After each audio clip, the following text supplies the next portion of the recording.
Right, so if you made it through chapter 18, what you may have noticed was that was a hard video to get through. This is a much, much shorter discussion. Now, chapter 18 was definitely difficult, it's definitely trying.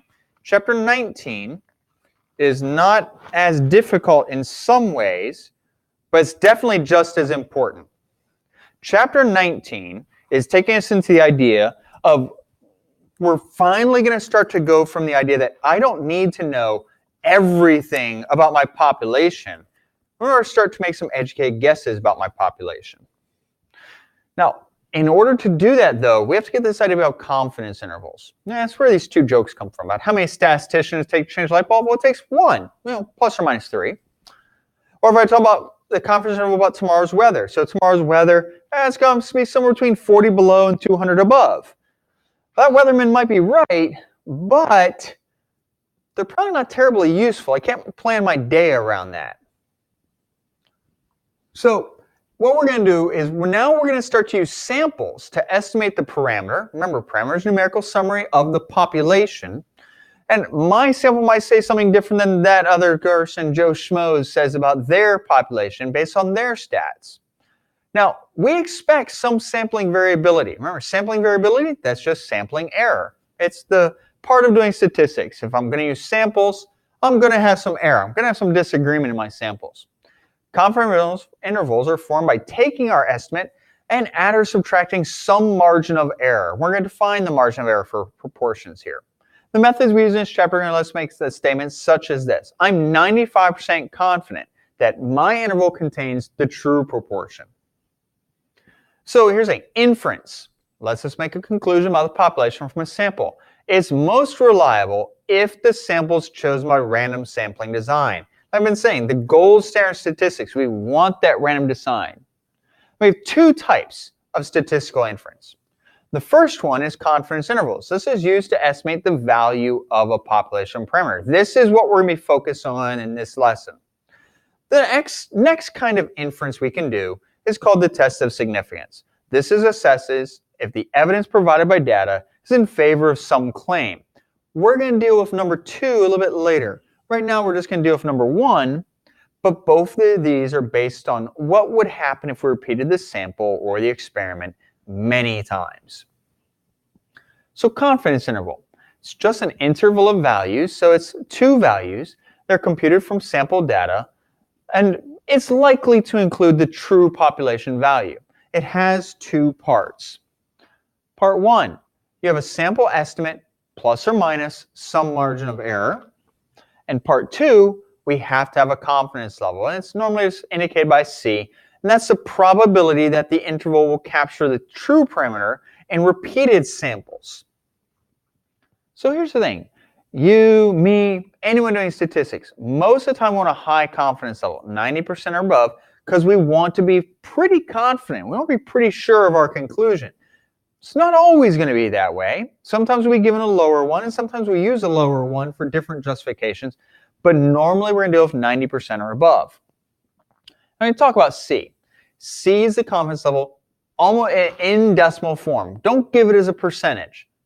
So if we're saying we're 95% confident, it's the level that our parameter is in the interval computed from sample data by a method that has a probability of producing an interval containing the true value. For example, if I say my C is 0.95, then I have 95% confidence. And we're going to go into where some of these come from. I interpret it in the long run. About 95% of all confidence intervals made in this way are going to capture the true population parameter. And about 5% of them will miss the true population parameter of the proportion. So we're not saying that I'm 95% likely to have caught it in this particular sample. What I'm saying is that if I do my samples this way, 95% of the time, they'll catch it. And it's a fine distinction, but it does kind of matter. So when we have some conditions that have been met, we can use confidence intervals to talk about the population proportion. 1, we're assuming our samples have to be independent. And this is the same type of assumption we've been making for quite some time now. And 2, our sample size has to be large enough. Now, this is going to sound real familiar. Right now, we're dealing with proportions. In 18, we're dealing with proportions. We had some things that we checked to see if our assumptions were justified or if we had some conditions we had to meet. Because the assumptions are hard to check. So, just like before, we check for randomization. We want our data to have been gathered randomly. Second, 10%. This is the exact same as last time. Nothing has changed. When I have these two, I have my independence. But then also, I still need a chance for success or failure. The sample size has to be big enough that we have at least 10 successes and 10 failures. N times PSP greater than or equal to 10, N times QSP greater than or equal to 10. And if that happens, I had a large enough sample. This is our confidence interval.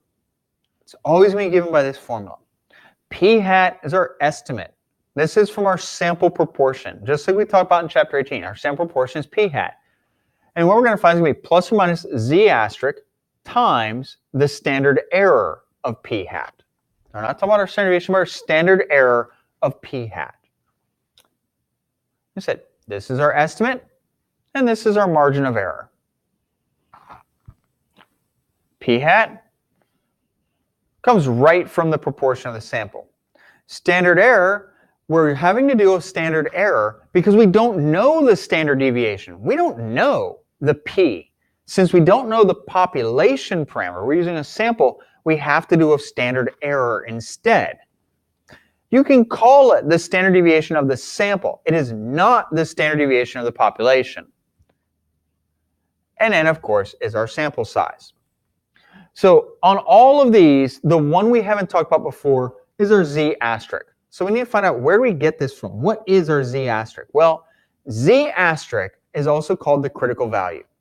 So let's say we're dealing with a 90% confidence interval, or C equals 0.9. The way you can find a critical value, if you're not sure about these, we start by sketching out a normal curve. We mark the middle 90%. So we want to have the greatest opportunity to catch things. That's our middle 90%. And we look for what our Z scores are, and we'd have 5% remaining on either end. Knowing that, we can look up the Z scores of that 0.05. We'll use our inverse norm, and we get that. So now we know on the low end, that's a Z score of negative 1.645. And on the upper end, it's positive 1.645. It's a convention, and for useful reason, that we always use the positive value for our Z asterisk. It's just what's used. We use our upper critical value because it's more convenient for our critical value to be a positive number. 1.645, negative 1.645. If we put in our plus minus, we simplify it out. It's just going to become minus plus instead of plus minus. It will still give us the same results. But by convention, we use the positives. So let's say we have this table. We have our confidence levels. We're going to fill this out. Have your own. Confidence level of 80%. I want the tail area to the right of Z asterisk. Well, if I've confidence is 80%, let's try this. So we're going to do a small sketch here. For my confidence is 80%, that means the middle 80% has been taken. That means I have 20% left over total, or 10% on each side. So my tail area to the right is going to be 0.1. My Z asterisk, I punch this in a calculator, inverse norm, 0.1. And since I'm using Z scores, it's going to be 0.101. I'm going to get my Z asterisk of 1.28. Do the same thing for my 90%. Well, it's 90% is in the middle, 10% left over on the two sides, cut it in half, 0.05. And if I punch this into a calculator, just so we've all done it once, so we haven't done this in a while maybe, I do second vars, inverse norm. I want 0.05.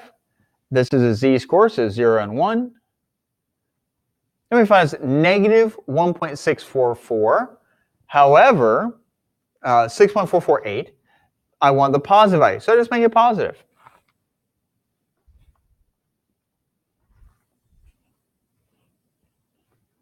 So I'm going to get 1.645 when I round that. Next, I have 95%. It's 0.025, 1.96, and pause the video if you're still catching these up into your notes. Then 99%, so tail area, I have 99%, 1% left over, cut it in half, convert to decimal, 0.005, or a z asterisk, a critical value of 2.576. Now, most common ones we're going to see, 90, 95. Those tend to be the most common. You don't have to memorize this chart because we can always look up the values. You always just use a calculator and find it if you have to. So let's say what the steps are to construct a confidence interval.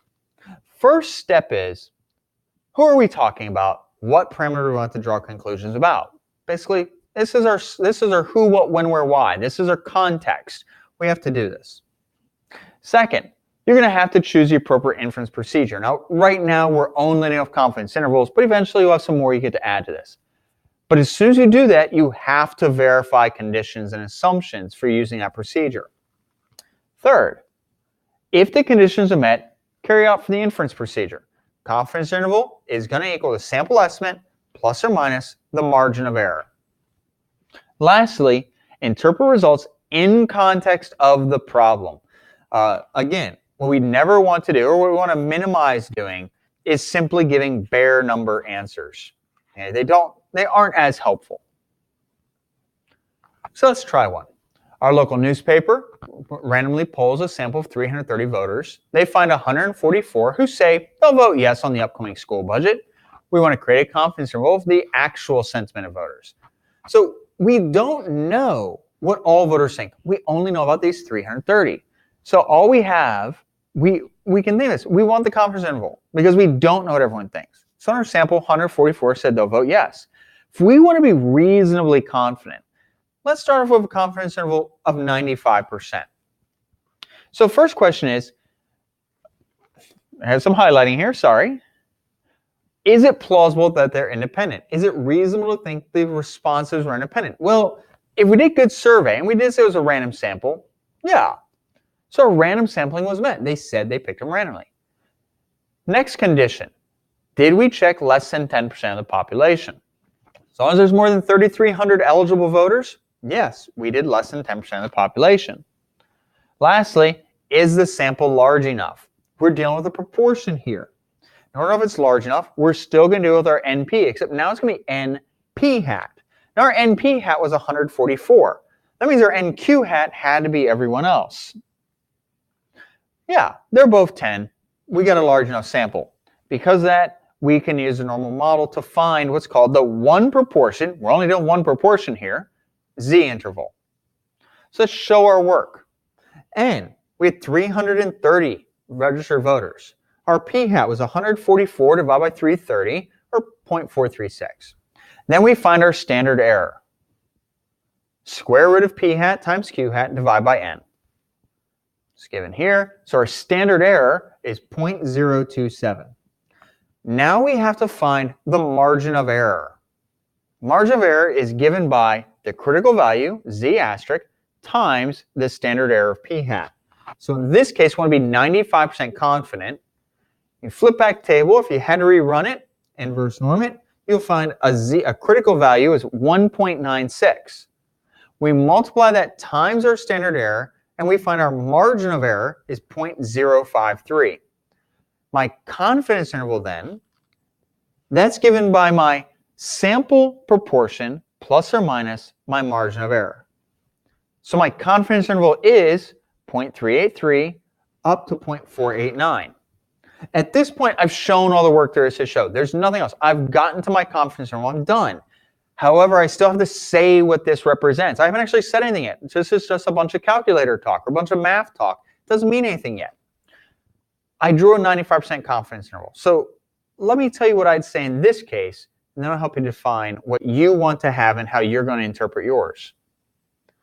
We are 95% confident that between 38.3% and 49% of the voters will vote yes on the upcoming budget.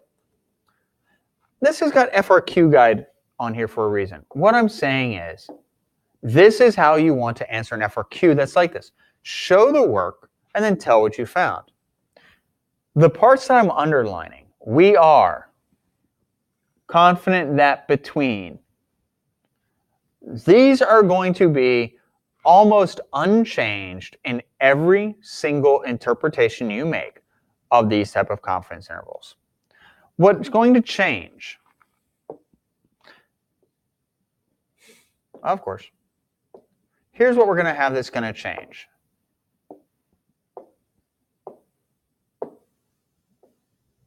Okay. How confident are you? That number is going to change. The interval itself, that's going to change. And then the context of the problem, that's going to change. But you just want to follow this general model in order to make sure you get the right interpretation out there and it's communicated clearly, concisely, and correctly. So let's try. Now, by the way, we just finished it up. We say this, okay? Our mathematical justification is, if I did this repeatedly, 95% of the confidence intervals would catch the true proportion of how many would say yes. That's why I'm 95% confident that's between there. This is just how we want to answer these. So if we did have our actual proportion, and let's say my true proportion is that red line. Now I did this repeatedly. This is the one that we did this time. Maybe the true proportion is on the high end of it. But if I'd done many, many, many of these, 95% are going to catch that true proportion. Because what you're not seeing on here is, on my true proportion, and it might be a little tough to see, that's why I want to do this. My true proportion, if I do that distribution of sample means and the central limit theorem kicks in, well,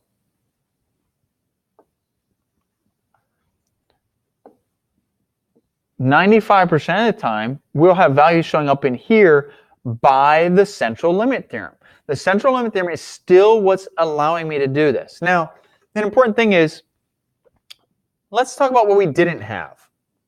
We did not have to have the true proportion to be right in the middle of our interval. In fact, that's almost never going to happen. Second, it doesn't mean that 95% of samples will be inside of that interval. As you see, there's different samples. And it doesn't mean the true proportion is in the interval 95% of the time. My true proportion is whatever it is, and it's either in the interval or it's not in the interval. But my intervals will capture the true proportion 95% of the time because 95% of sample intervals will do that. Now, that's really pretty much how we're going to do our confidence intervals for every proportional value. But there are some other things. Sometimes we have to choose a sample size. Whenever we're choosing a sample size, what they're saying is that there's some margin of error. They're going to give you that margin of error, and what you want to do is have it be greater than or equal to how we're going to find it. So this is what we're saying. They give me a particular margin of error. I set up my inequality so that my margin of error, and I'll mark it so it's easily seen which one I'm talking about. This is the given margin of error that I want to be better than. Since I want that to happen, I set up my margin of error to be less than that. My margin of error is given by my critical value times my standard error. So I've set up my inequality so that my margin of error will be less than whatever margin of error they give me. So see that. And by the way, this will be given to you in the problem. They'll say, here's your margin of error that you want to be better than. So we find our own from other information they give us. Let's try some other questions though. So go back one last time in case you want to see it. This is how you set up your inequality for, hey, choose a sample size. Those kind of questions, this is what you want to set up as soon as you see that, because it's going to happen at some point. You'll have to come back to this. So let's say there's an experiment. This is a slightly different question. 27% of 53 subjects say they got better after using this new medication. Create a 95% confidence interval for the actual cure rate. So here's the thing. We want a confidence interval for the people who get better. Based on the experiment, 53 people. In our sample, 27% of them got better. So my first thing, before I do any work, before I break out a calculator, before I start figuring out margins of error, standard errors, I want to check my assumptions. Is it plausible? One patient responding shouldn't have any influence on other patients responding. That seems reasonable. But were they picked randomly? Well, hopefully they randomly assign volunteers to treatment groups. That's really the best we can say, because actual people taking part in it aren't going to be random in the sense of being from anywhere. 10%, 10% doesn't really apply. We're testing the medication, not the patients. Big enough sample? Well, success failure. I need at least 10 and 10. So I put in 53 times 0.27 gives me 14. 53 times 0.73 gives me 39. They're both 10. My sample's large enough. Because they're satisfied, I can use a normal model for a 1 proportion Z interval. So I show my work. N, well, we had 53 people. P hat, we found that to be 0.27. And now I find my standard error, 0.061. The margin of error is given by my critical value times my standard error. My critical value for a 95% confidence interval, 1.96 times my standard error. So my margin of error is 0.012. So my confidence interval is going to be given from taking my p hat and adding and subtracting my margin of error. So I get a confidence interval of 0.15 all the way to 0.39. We found our confidence interval. I'm done showing work. Last thing I have to do, tell. We are something percent confident that the, and we're going to continue from there. So in this one, though, I'm going to say I'm 95% confident that between 15 to 39% of people will improve after using the new medication. That's it. I can be that way because 95% of the intervals created from samples like these will capture the true proportion. Again, FRQ guide, because this is all the work it takes to answer that. It's short, it's concise, and it's correct. So let's talk about that experiment. An experiment found 27%, create the 95% confidence interval. Why is that interval so wide? Well, a couple reasons. One, sample size of 53 isn't terribly large, so we can only be so accurate with that.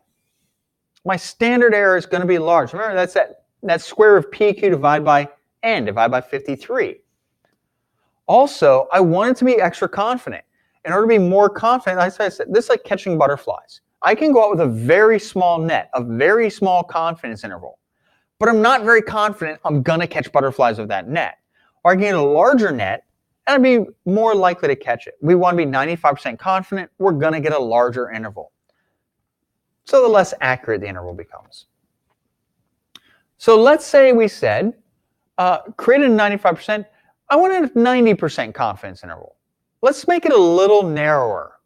Well, our margin of error is a little different this time. It's given by Z asterisk times our standard error. My standard error hasn't changed. That's going to be the exact same value. We're still going to get 0.061 for standard error.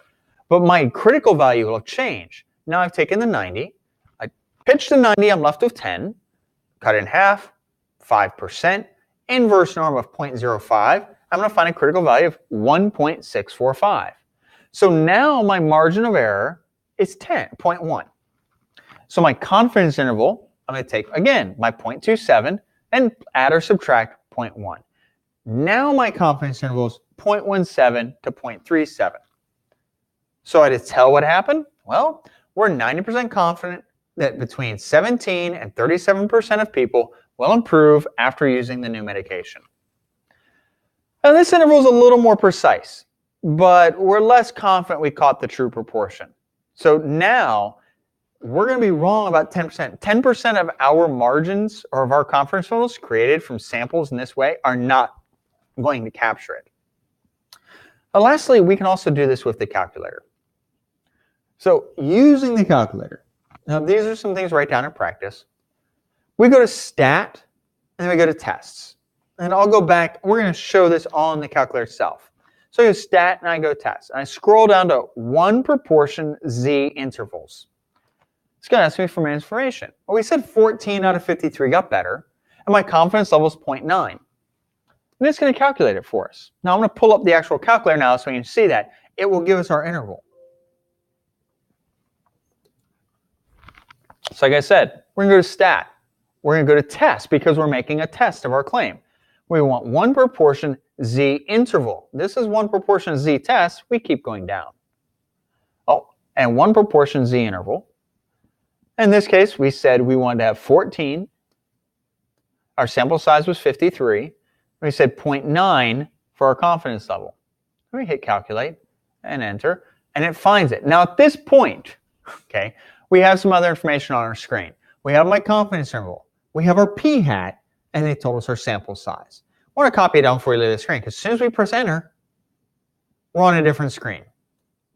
And what it's going to do at this point, if I just keep pressing enter, it's repeating whatever command I did before I did my z-test. But if I lost it, I go back into it, scroll back up to it, and the information is still there. So if you hit enter one too many times, you just have to go back in and find it again and regather the data.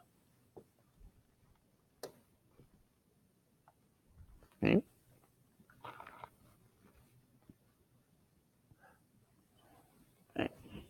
So doing this, now we can find a sample. Okay, let's look at this. So if we have 27 out of 27% of 53 subjects report medication, what sample size would we need in a follow-up study if we want a margin of error of 5% with 98% confidence? This is that finest sample size question. So we know I need to set up that inequality. We want it to be less than 5. So I'm going to invert norm in order to get our standard information. So I have my margin of error. The one I want to be less than is 0.05. So I put in my critical value, then square root of p hat times q hat and divide by n. N is what I'm looking for. My critical value I found from doing my inverse norm for a 98% confidence. 98% confidence, 2% left over. That means only half of that is 1%. Plug in the inverse norm, and I get 2.326. Now it's just algebraic manipulation. Square both sides, and we get 0.05 squared, greater than or equal to 2.326 squared, and then my square root simply goes away. Now some manipulation, move the end to the other side, divide by 0.05 squared, and I find my n has to be greater than or equal to 426.5. So remember, this setup is so that my margin of error will be less than the one they told me. But I can't run an experiment on 426.5 people. I always have to round it up. Even if it was 426.3, I'm still going to have to round it up because I can't have 0.3 people in a study. Now, that summed up this chapter. Okay. Oh, sorry. One last thing. So, let's see. What sample size does it take to estimate the outcome of an election with a margin of error of 3%? There was one thing I'd forgotten. I'd forgot this last question. This is a very important one. So when I have a margin of error, when we don't know any information about what we're looking into, we don't have a population estimate yet. This might be the very first poll of an election. So we have no idea what kind of support a candidate might have. But I want a margin of error of 3%, which is fairly common in polls. We set it up the exact same way. What we do is we presume a 50-50 split. We presume our sample proportion should be around 50% because that will give us the highest estimate. So we put our p-hat at 0.5. We have 95% confidence, so our critical value is 1.96. We want to be less than the 3%. Square both sides.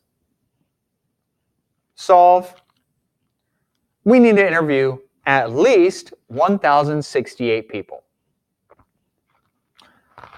and of likely voters. So that was a touchy part. And of course, we want it to be random. We want to make sure this is no more than 10% of the population. Okay, but this will give us 10 success or 10 failure. In fact, it's not at least 10 success and at least 10 failure. Using 50% of this, we assume about a 500 and 500 split doing that. So again, when we don't know the proportion, we're estimating something we don't know any information about. We don't know about the population. We don't have any idea about what it might be. The most conservative estimate is 50-50. But if we do have information on the population, we use that information. In fact, we saw in one of the homeworks out of this chapter, we'd use that. Speaking of which, 2 activities we did for this. One was a Hershey's Kisses we worked with, and then some chapter 19 homework, but the answers were posted for this. So the answers are given to you for this. So good luck, work on these, and I look forward to seeing everyone in class.